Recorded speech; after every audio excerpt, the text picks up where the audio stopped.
Le bruit, véritable fléau des temps modernes. Pour connaître les niveaux sonores auxquels vous êtes soumis quotidiennement, vous pouvez désormais consulter sur le site internet du Grand Lyon la cartographie du bruit établie rue par rue dans toutes les communes de l'agglomération. Les explications, Stéphanie Loeb.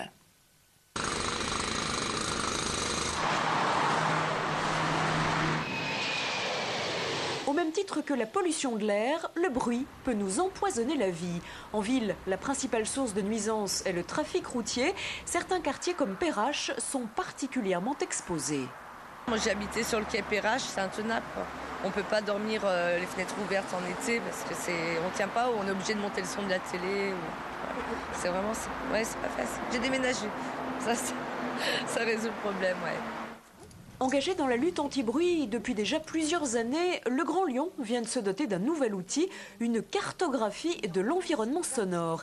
Disponible sur Internet, elle recense toutes les nuisances rencontrées dans chaque commune de l'agglomération.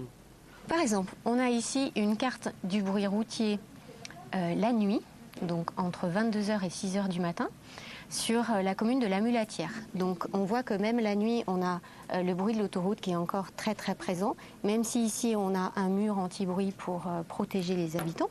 Donc c'est le mur qui est assez récent. Et on voit qu'on a quand même des secteurs qui sont préservés, des secteurs d'habitation qui sont préservés du bruit autoroutier. Une fois le diagnostic établi, il s'agit bien sûr de passer à l'action pour lutter contre ces nuisances.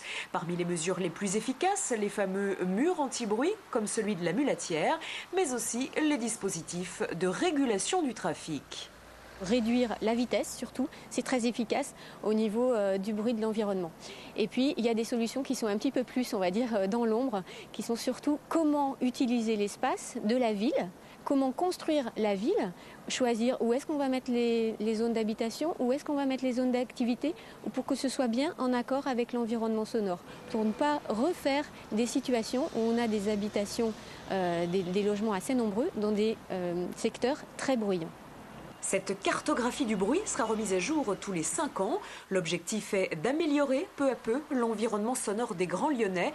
Voilà ce qui nous attend peut-être dans quelques années.